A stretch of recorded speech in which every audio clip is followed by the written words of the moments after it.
Get ready for the countdown. 10, 9, 8, 7, 6, 5, 4, 3, 2, 1, 0.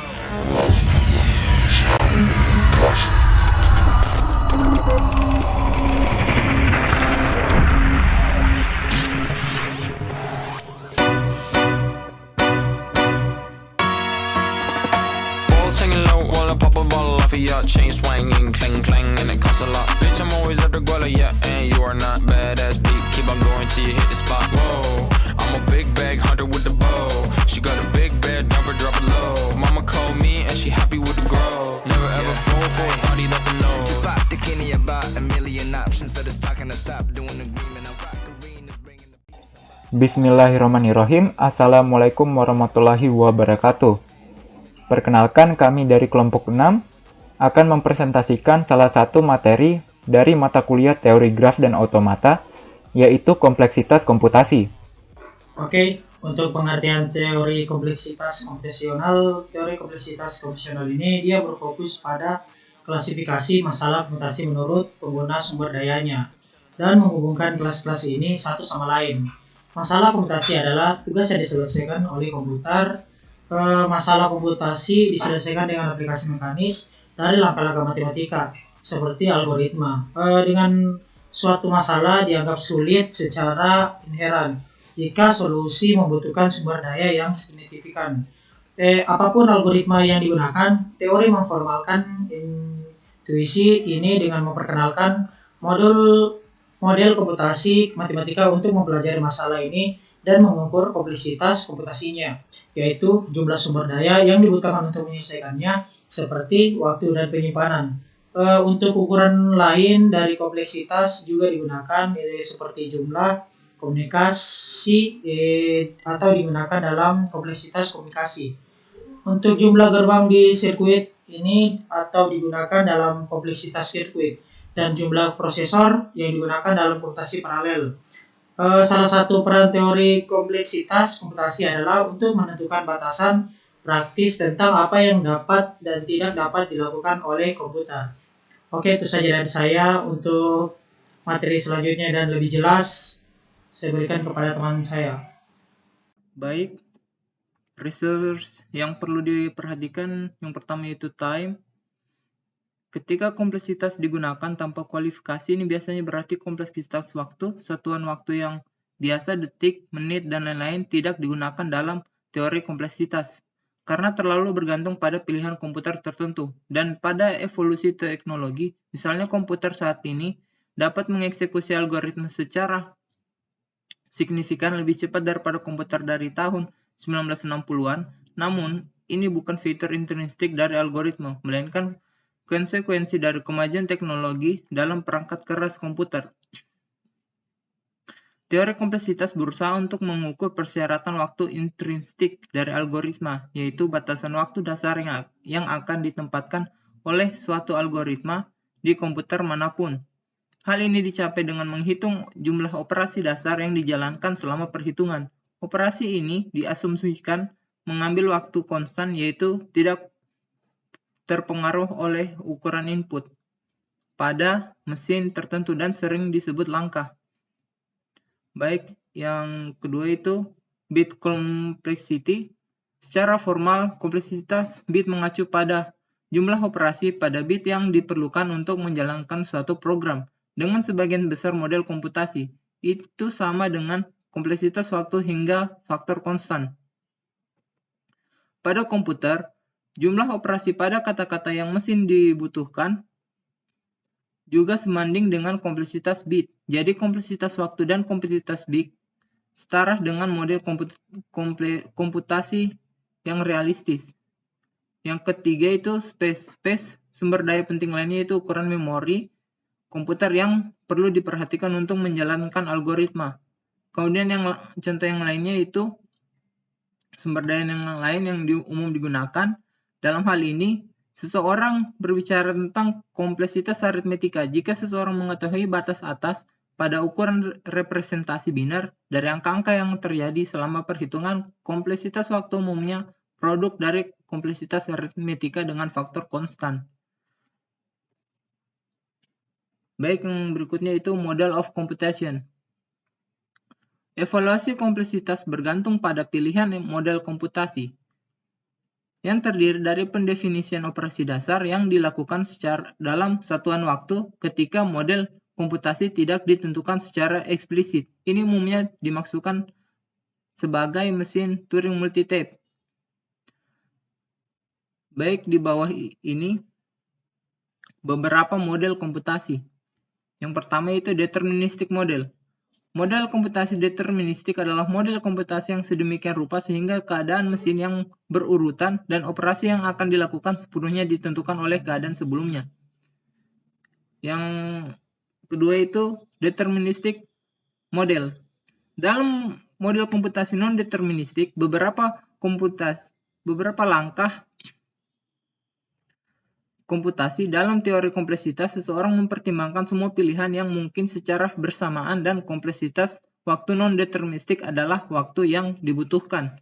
Ketika pilihan terbaik selalu dilakukan, dengan kata lain seseorang menganggap bahwa komputasi dilakukan secara bersamaan pada prosesor yang identik, sebanyak yang diperlukan, dan waktu komputasi yang non-deterministik adalah waktu yang dihabiskan oleh prosesor pertama untuk menyelesaikan komputasi. Kemudian itu parallel and distributed computation. Komputasi paralel dan terdistribusi terdiri dari pemisahan komputasi pada beberapa prosesor yang bekerja secara bersamaan.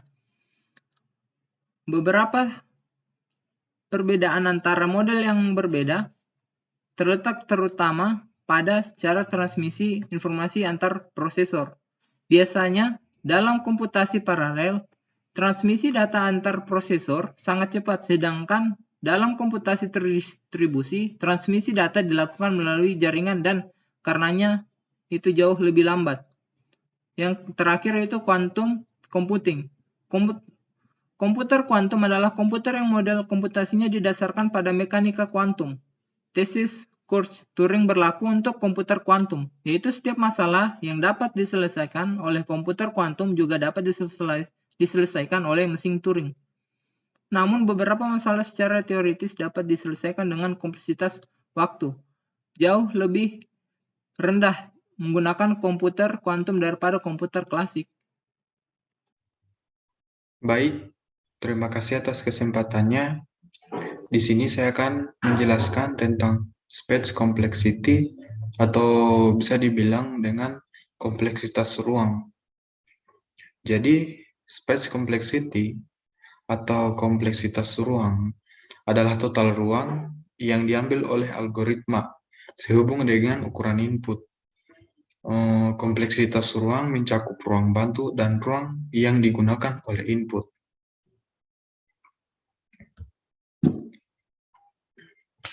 Jadi untuk pemisalannya, jika kita ingin membandingkan algoritma pengurutan standar berdasarkan ruang, maka ruang bantu akan menjadi kriteria yang lebih baik daripada kompleksitas ruang. Merging sort menggunakan ruang bantu O dalam kurung N.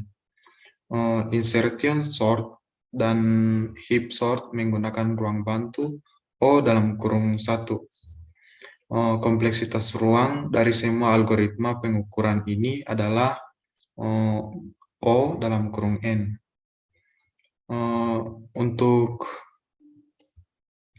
Jadi untuk kompleksitas ruang ini atau space complexity, suatu konsep paralel dengan kompleksitas waktu. Jika kita perlu membuat larik berukuran N, maka akan membutuhkan ruang O dalam kurung N. Jika kita membuat larik 2 dimensi dengan ukuran N kali N, maka akan membutuhkan ruang O dalam kurung N 2. Jadi, untuk penjelasan tentang space complexity atau kompleksitas ruang, sebatas itu saja. Dan untuk lebih jelasnya atau misalkan ada contoh tentang space complexity, adapun untuk contohnya ada di slide berikutnya yang akan dijelaskan oleh teman saya. Nah, selanjutnya contoh dari space complexity. Nah, di sini saya sudah menampilkan contoh programnya, di mana dalam program ini dapat kita lihat ada 3 variabel, yaitu ada variabel A, variabel B, dan variabel C. Untuk nilai dari variabel A itu adalah 5 dan variabel B adalah 5. Nah, di sini kita akan menentukan berapa nilai dari variabel C. Nah, nilai dari variabel C ini adalah hasil perjumlahan dari variabel A ditambah dengan variabel B. Nah, bisa kita lihat hasilnya di sini adalah 10. Nah, dia memakan memori 1364 kilobytes. Tapi untuk menentukan space complexity ini tidak melihat dari nilai dari memori ini, tapi kan di sini terdapat 3 variabel. Nah, dari variabel itu akan terdapat ukuran type atau tipe data integer, di mana ada 2 dan 4 bytes. Nah, ini ditentukan tergantung dengan kompilernya. Nah, misalnya kita asumsikan bahwa ukuran type-nya itu 4 bytes. Nah, jadi total ruang yang akan ditempati program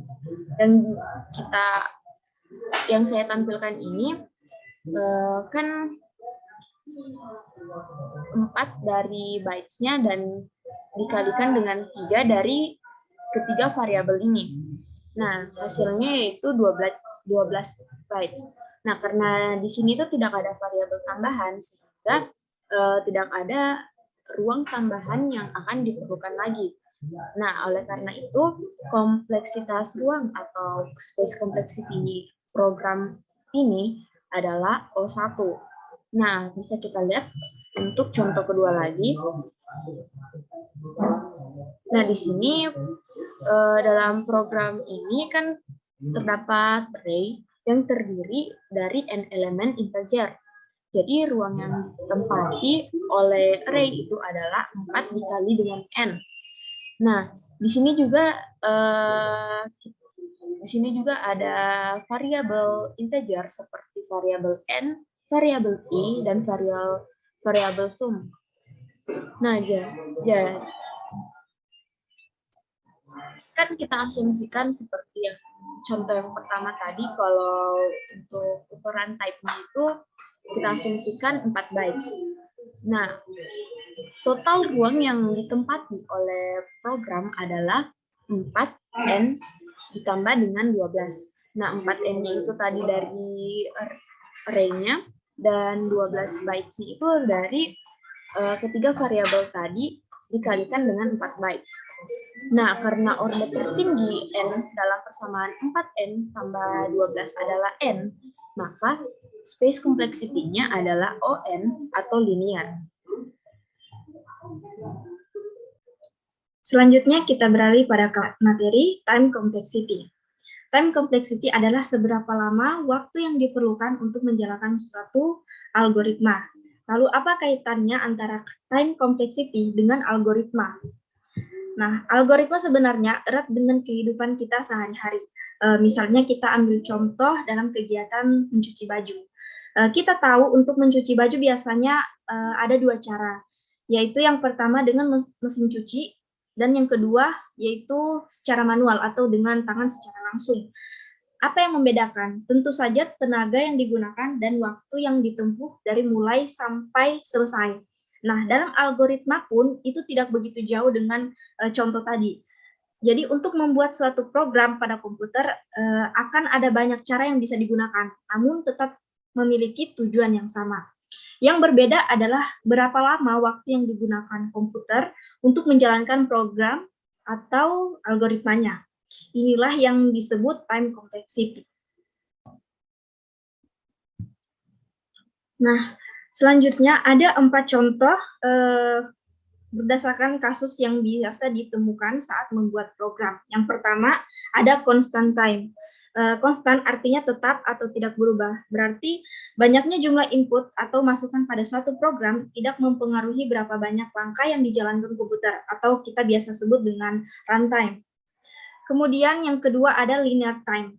Linear berarti berbanding lurus. Runtime akan berjalan runtime akan berjumlah n, di mana n merupakan input yang diberikan. Perbandingan jumlah runtime dengan input selalu 1 berbanding 1. Lalu kemudian yang ketiga ada quadratic time. Kuadrat atau yang berarti biasa disebut dengan pangkat 2. Berarti lama waktu eksekusi adalah n pangkat 2, di mana n merupakan jumlah input yang diberikan. Kemudian yang terakhir ada logarithmic time. Pada kasus ini, lama waktu dihitung dengan logaritma. Masih ingat logaritma pada pelajaran matematika? Misalnya input yang diberikan sejumlah n, maka jumlah runtime adalah berkurang berdasarkan satu faktor. Nah, contoh dari logarithmic time adalah binary search. Binary search adalah algoritma yang berfungsi untuk mencari posisi nilai dari suatu array dengan cara mengeliminasi setengah dari array input untuk mempercepat proses pencarian. Nah, itulah tadi 4 contoh yang biasa kita temui saat membuat program. Materi selanjutnya yaitu contoh time complexity. Nah, contohnya seperti ini. In F dalam kurung in A, in B, return A tambah B.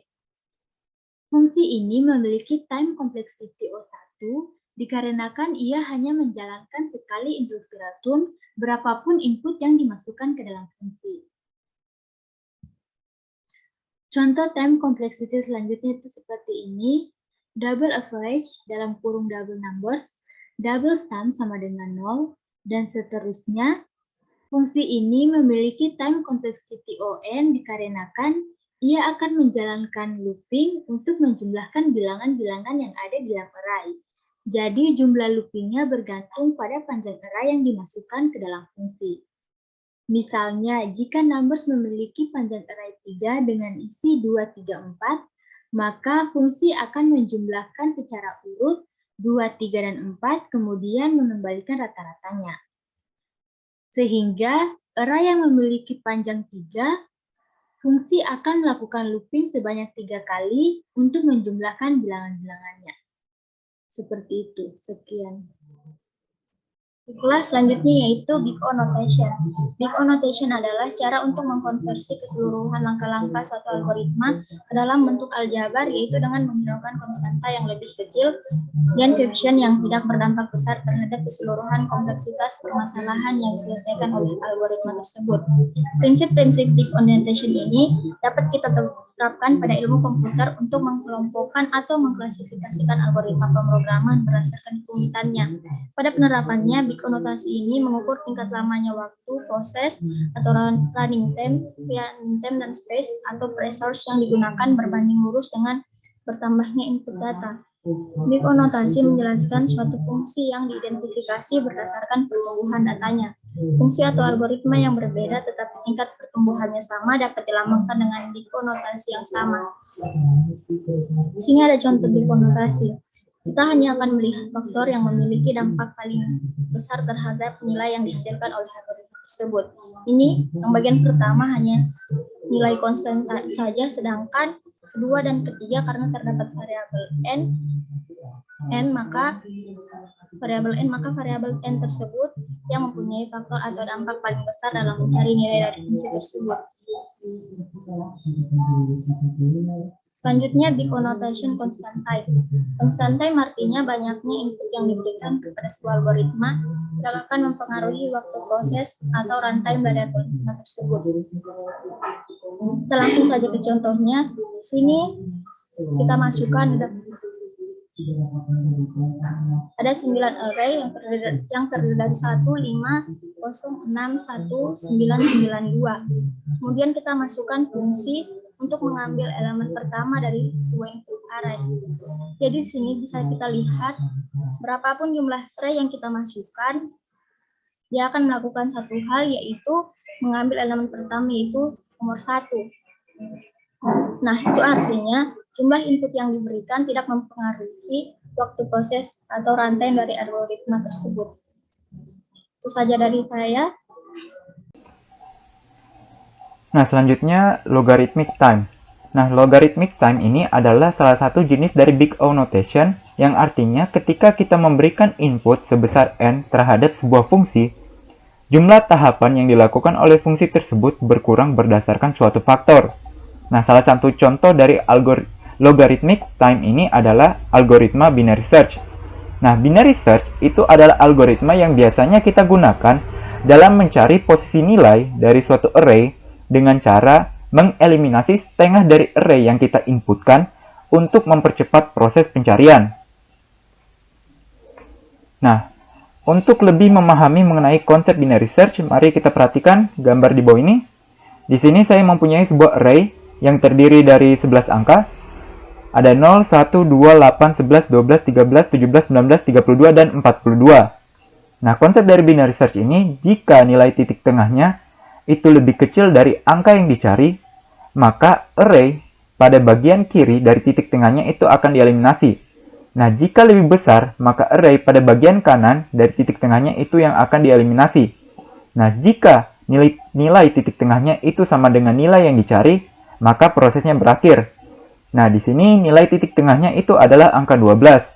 Angka 12 itu kurang dari 13, sehingga array pada bagian kiri dari titik tengahnya itu dieliminasi. Nah, jadi tersisa 13, 17, 19, 32, dan 42. Nah, lalu kita menggunakan proses yang sama. Di sini kita cari lagi nilai titik tengahnya. Di sini nilai titik tengahnya itu adalah 19. Jadi berhubung 19 lebih besar dari angka yang dicari yaitu 13, maka array pada bagian kanan dari titik tengahnya itu dieliminasi. Nah, jadi yang tersisa yaitu 13 dan 17. Nah, nilai titik tengahnya di sini yaitu 13, sehingga proses pencarian telah berakhir. Nah, ini adalah contoh dari logarithmic time dalam bentuk bahasa Python. Di sini saya mempunyai sebuah array inputan yang dimana array ini sama dengan konsep yang saya jelaskan tadi. Di sini saya mempunyai angka pertama dengan inisialisasi itu sama dengan 0, lalu ada juga angka terakhir itu sama dengan panjang array-nya. Panjang array yang kita inputkan dikurangi 1 dan ketemu sama dengan false. Lalu di bawahnya ada sebuah perulangan yang akan terjadi jika angka pertamanya itu kurang dari sama dengan terakhir dan ketemunya itu sama dengan true. Nah, di sini titik tengahnya itu saya buatkan seperti ini, yaitu angka pertama ditambah angka terakhir dibagi 2. Nah, jika nilai titik tengah pada array itu sama dengan angka yang dicari, yaitu item, itu ketemunya itu sama dengan true. Jika tidak, masuk lagi ke dalam pengkondisian. Jika item atau nilai carinya itu kurang dari nilai titik tengahnya, maka angka terakhir di tengah dikurang 1. Nah, jika tidak, maka angka pertamanya itu sama dengan titik tengah ditambah 1. Nah, lalu dipanggillah fungsinya dengan contoh yaitu angka 13. Nah, kita coba jalankan. Nah, di sini hasilnya itu true. Nah, tapi misalkan saya memasukkan angka yang berbeda yang tidak ada di dalam array inputan, yaitu angka 20 misal. Nah, di sini keluar false. Selanjutnya adalah linear time. Linear time adalah salah satu jenis dari Big O notation, yaitu ketika runtime dari fungsi kita itu berbanding lurus dengan jumlah input yang diberikan. Nah, artinya semakin banyak jumlah input yang kita harus berikan, maka semakin lama juga runtime yang diperlukan. Nah, selanjutnya di sini saya mempunyai sebuah codingan Python untuk mencari nilai maksimum dengan cara membandingkan setiap data yang di dalam array untuk mencari nilai maksimumnya. Jadi pertama-tama saya membuat inisialisasi bahwa maksimum itu sama dengan 0. Nah, jika maksimumnya itu kurang dari data, maka nilai maksimum itu sama dengan data. Lalu nanti akan di-return nilai maksimumnya. Nah, di sini saya mempunyai sebuah array yang terdiri dari 8 angka yaitu 1506192. Nah, di sini sudah pasti bahwa nilai maksimumnya itu 9. Selain itu, saya juga mempunyai sebuah waktu awal dan waktu akhir yang nanti akan dikurangi untuk kita lihat berapa lama untuk mencari nilai maksimum dari array ini. Dari array yang terdiri dari 8 angka ini. Nah, di sini telah didapatkan nilai maksimumnya itu sama dengan 9. Dan waktu yang diperlukan itu sama dengan 0 detik. Nah, selanjutnya kita bandingkan dengan codingan kedua, yaitu codingan untuk mencari nilai maksimum, jadi hampir sama dengan codingan yang pertama, tapi perbedaannya adalah di sini mempunyai 3 juta data. Nah, kita coba run. Nah, di sini nilai maksimumnya itu sama dengan 2.999.999 dengan waktu itu sama dengan 0,182 detik. Nah, ini membuktikan bahwa semakin banyak jumlah input yang diberikan, maka semakin lama juga runtime yang diperlukan. Baik, selanjutnya saya akan menjelaskan tentang quadrat time. Nah, jadi quadrat time adalah ketika runtime dari fungsi kita adalah sebesar n pangkat 2, di mana n adalah jumlah input dari fungsi tersebut. Hal tersebut bisa terjadi ketika kita menjalankan fungsi linear di dalam fungsi linear atau n kali n. Nah, pada quadrat time ini, ia mewakili algoritma yang kinerjanya berbanding lurus dengan kuadrat kumpulan data input. Pada runtime, grafiknya lebih cepat dari number of datanya. Nah, jadi di sini ada sebuah grafik di mana ketika runtime-nya mencapai 1000, number of datanya itu masih berada di angka 10. Seperti tadi yang saya bilang, jadi pada runtime itu grafiknya lebih cepat naiknya dibanding sama number of datanya. Nah, jadi di sini ada sebuah contoh untuk quadrat time. Di sini saya akan menjelaskan tentang program ini. Mungkin teman-teman bisa lihat di tampilan ini. Jadi ini kan menjadi contoh fungsi kuadrat. Kita dapat melihat bahwa ada satu loop di dalam loop lain yang menyebabkan peningkatan waktu secara eksponensial. Setelah array family diulang 2 kali, kita dapat menyebutkan sebagai O dalam kurung n kuadrat. Karena inputannya melalui 2 proses berbeda dalam satu fungsi, sehingga jika array meningkat, maka iterasi sekarang akan memakan waktu 2 kali lipat. Dan seterusnya akan seperti itu. Ada juga kompleksitas waktu kubik yang akan sama tetapi dengan 3 loop, sehingga pertumbuhan array-nya itu akan bertambah 3. Nah, selanjutnya ada exponential time. Jadi exponential time ini biasanya digunakan dalam situasi di mana kita tidak tahu terhadap permasalahan yang dihadapi, sehingga mengharuskan kita untuk mencoba setiap kombinasi dan permutasi dari semua kemungkinan. Jadi kita melakukan atau menjalankan semua kemungkinan yang ada. Nah, jadi di sini ada grafik runtime-nya itu di angka 100, number of datanya itu di angka 10. Berbeda tadi dengan quadrat time. Nah, quadrat time itu dia sangat cepat grafiknya untuk naik. Mungkin itu saja yang bisa saya jelaskan. Selanjutnya saya kembalikan ke moderator. Contoh penerapan kompleksitas komputasi ini adalah aplikasi Peggy dan Tokopedia. Aplikasi Peggy adalah aplikasi belanja online khusus tiket pesawat, dan Tokopedia adalah aplikasi belanja online mulai dari baju sampai perabotan rumah tangga. Nah, kedua aplikasi ini membutuhkan kompleksitas komputasi untuk membuat algoritma yang berada di dalam aplikasi itu lebih efisien, baik itu dalam waktunya maupun memorinya, sehingga para penggunanya dapat menggunakan aplikasi ini secara cepat dan ringan. Baik, itulah materi terakhir kami. Sebelum saya menutup presentasi kami kali ini, saya akan membacakan kesimpulannya terlebih dahulu. Kompleksitas komputasi adalah cabang dari teori komputasi dalam ilmu komputer yang berfokus pada mengklasifikasikan masalah komputasi sesuai dengan kesulitan inheren mereka. Secara umum, kompleksitas komputasi ini terbagi menjadi dua. Yang pertama, ada space complexity yang berfokus pada masalah memori, dan time complexity yang berfokus pada runtime proses.